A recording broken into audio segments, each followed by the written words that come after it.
कि अगर मैं निजाम के वक्त पैदा होता तो मैं घुटन की जिंदगी महसूस करता, इसलिए कि फ्यूडल सिस्टम था, एक बादशाह था, और बादशाह के सामने आप खुलकर अपनी बात नहीं कर सकते थे। आईन नहीं था, संविधान नहीं था, कॉन्स्टिट्यूशन नहीं था।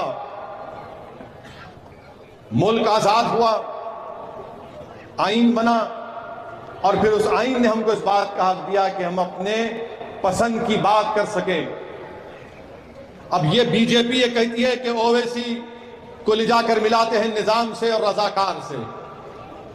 मैं बीजेपी के लोगों से पूछना चाहता हूं कि सन 57 की जंग आजादी से पहले मक्का मस्जिद में मौलवी अलाउद्दीन रहमतुल्लाह अलैह ने मक्का मस्जिद में जुमे का खुतबा दिया, जुमे की नमाज पढ़ाई, और अंग्रेज और निजाम की हुकूमत के खिलाफ मौजूदा मक्का मस्जिद से मौजूदा सुल्तान बाजार के पास जो वुमेन्स डिग्री कॉलेज है, मौलवी अलाउद्दीन ने तमाम मुसल्लियों को लेकर और मुसलमानों से कहा कि अंग्रेज और निजाम के खिलाफ मैं ऐलान जिहाद और बगावत का ऐलान करता हूं।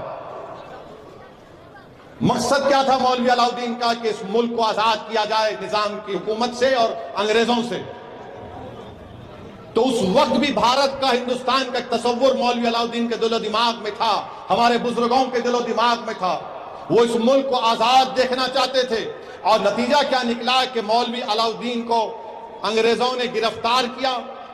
तुर्रेबाज खान बचकर निकल गए, तो मौलवी अलाउद्दीन को गिरफ्तार करके काला पानी में सबसे पहले, अगर पूरे उस वक्त के भारत में अगर किसी को काला पानी में सबसे पहला कोई अगर गिरफ्तार करके किसी को लेकर गए तो उसका नाम मौलवी अलाउद्दीन था। और मौलवी अलाउद्दीन रहमतुल्लाह अलैह का ताल्लुक हैदराबाद से था, मक्का मस्जिद के इमाम थे। क्या उस वक्त बीजेपी थी? क्या उस वक्त आरएसएस थी? क्या उस वक्त ये संघ परिवार के लोग थे? नहीं थे। हमारे बुजुर्गों ने अंग्रेजों के खिलाफ और फ्यूडल सिस्टम के खिलाफ एक आवाज उठाई थी। तुर्रेबाज खां को बाद में सालार जंग पुलिस के साथ तूपरान के पास गिरफ्तार करते हैं, और तुर्रेबाज खां को गोली मारकर उसी जगह पर सुल्तान बाजार के चौरस्ते पर 8-10 दिन तुर्रेबाज खां की लाश को लटका कर रख दिया गया था। तुर्रेबाज खां ने अपनी कुर्बानी क्यों दी? इसलिए दी कि वो भारत को अंग्रेजों की गुलामी से आजाद देखना चाहते थे। तो ये इनका जवाब। अब दूसरे लोग जो बार बार मजलिस पर सवाल करते हैं, मैं उनसे पूछना चाहता हूं, क्या तुमको भारत का आईन पसंद है या तुमको फ्यूडल सिस्टम पसंद था? मुझे भारत का आईन पसंद है और रहेगा। इसलिए मजलिस इत्तेहादुल मुस्लिमीन पर तनकीद करना, मजलिस इत्तेहादुल मुस्लिमीन के ताल्लुक से सवालात उठाना, और फिर यह बोलना निजाम, अरे भाई निजाम की हुकूमत में हिंदू भी मिनिस्टर थे, जमींदार थे, दुर्राज थे, कौन थे ये लोग फिर? मगर अजीज दोस्तों और बुजुर्गों, हैदराबाद का इंटीग्रेशन आसानी से और बगैर खूनरेजी से हो सकता था, मगर गलती किसकी थी? उस वक्त के हुक्मरानों की गलती थी। उस वक्त के हुक्मरानों की गलती की वजह से रियासत हैदराबाद में जो पुलिस एक्शन हुआ, मैं नहीं, काजी अब्दुल गफ्फार और पंडित सुंदरलाल की रिपोर्ट है। पंडित सुंदरलाल गांधीयन थे। काजी अब्दुल गफ्फार उस वक्त की जो भी मजलिस थी उस वक्त उसके कट्टर खिलाफ थे। यूनुस सलीम साहब थे। इन तीनों ने जाकर मौलाना अबुल कलाम आजाद से कहा कि रियासत हैदराबाद में पुलिस एक्शन के नाम पर खून की होली खेली गई है। मौलाना अबुल कलाम आजाद ने नेहरू को कहा, नेहरू ने पंडित काजी अब्दुल गफ्फार और पंडित सुंदरलाल को हैदराबाद रियासत में रवाना किया, और उस वक्त रियासत हैदराबाद में कोई बाहर का आदमी दाखिल नहीं हो सकता था। काजी अब्दुल गफ्फार और पंडित सुंदरलाल ने मिलिट्री में था, ये पूरा इलाका मिलिट्री की हिरासत में था। रियासत हैदराबाद के कोने कोने का उन्होंने दौरा किया, और पंडित सुंदरलाल ने अपनी रिपोर्ट में लिखा, जो आज भी दुनिया में अगर आप देखना चाहेंगे तो दस्तयाब है। पंडित सुंदरलाल ने अपनी रिपोर्ट में लिखा कि रजाकारों ने अगर हिंदुओं पर जुल्म किया तो एक रजाकार के बदले में 100 मुसलमानों का कत्ल हुआ था। ये मेरे अल्फाज नहीं है, पंडित सुंदरलाल ने अपनी रिपोर्ट में लिखे। पंडित सुंदरलाल ने लिखा कि हमने कई बौलियां ऐसी देखी जहां पर औरतों की लाशें थीं, और हमने इन लाशों में यह भी देखा कि एक मां के सीने से लपटे हुए मासूम बच्चे भी थे जब गोलियों से लाशों को निकाला गया था। और आज अमित शाह आकर हैदराबाद में तकरीर कर कर कहते हैं कि बगैर खून का खतरा गिरे आसानी से काम हो गया।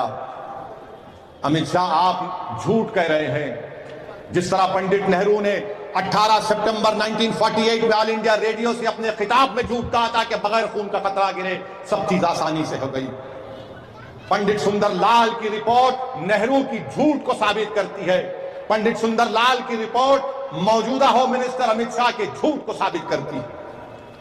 ये रिपोर्ट कभी पढ़ने का मौका मिला नौजवानों तो पढ़ो, तारीख को पढ़ो नौजवानों, ताकि मुस्तकबिल में हम अपनी आने वाली नस्लों के लिए अच्छा फैसला कर सकें। पंडित सुंदरलाल की रिपोर्ट है और पंडित सुंदरलाल की रिपोर्ट में यह भी लिखा गया है कि हिंदू जुलाहों ने, हिंदू बुनकरों ने अपने मुस्लिम बुनकरों की जानें बचाई। पंडित सुंदरलाल ने अपनी रिपोर्ट में यह भी लिखा कि कई मुस्लिम खवातीन को जिनको घरों में अगियार लेकर चले गए थे तो हमारे हिंदू भाई जाकर उन मुस्लिम बहनों को, बीवियों को लेकर आकर उनके घरों को रवाना किए। तो पंडित सुंदरलाल की रिपोर्ट को इस तरह भी पढ़ना पड़ेगा, देखना पड़ेगा। मेरे अजीज दोस्तों और बुजुर्गों, यकीनन सुंदरलाल की रिपोर्ट कहती है कि 20,000 से ज्यादा मुसलमानों का कत्लेआम हुआ था। ये रिपोर्ट में लिखा गया है। अब अगर कोई बीजेपी के लोग बोलेंगे नहीं झूठ है, तो फिर क्या पार्लियामेंट में इंदिरा गांधी ने आकर जवाब नहीं दिया था कि अगर मैं पंडित सुंदरलाल की रिपोर्ट को आवाम के सामने रखूंगी तो ये नेशनल इंटरेस्ट में नहीं होगा। इंदिरा गांधी ने लोकसभा की फ्लोर पर आकर कहा था।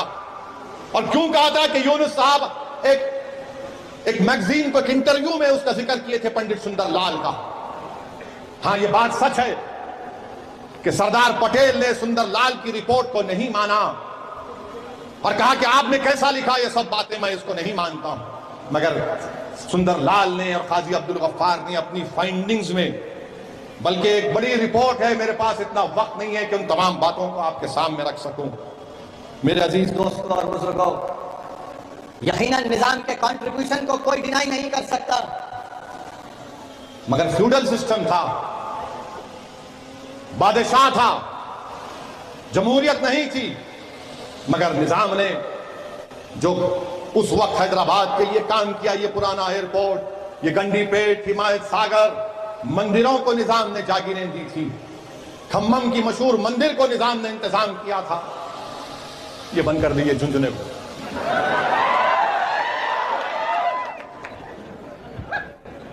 आर्ट्स कॉलेज निजाम ने बनाया, निम्स हॉस्पिटल निजाम ने बनाया, उस्मानिया हॉस्पिटल, हाईकोर्ट की बिल्डिंग, पत्थरगट्टी। और निजाम में इतना दूरंदेशी भी थी कि उनको मालूम था कि इस वक्त हैदराबाद बहुत ज्यादा बढ़ेगा, तो निजाम ने फ्यूडल होते हुए भी जागीरें बांटी, मगर निजाम ने हैदराबाद के तरफ जागीरें नहीं बांटी। जुबली हिल कॉरपोरेशन बनाने का निजाम के पास प्रोग्राम था। निजाम ने, अब ये हाईटेक सिटी की बात चंद्रबाबू नायडू करते हैं, अरे बाबू, वो निजाम की दूरंदेशी थी कि निजाम ने उन जमीनात, मेरी पसंद नापसंद का सवाल अलग बात है, मगर जो सच्चाई है तो उसको बयान करना पड़ेगा।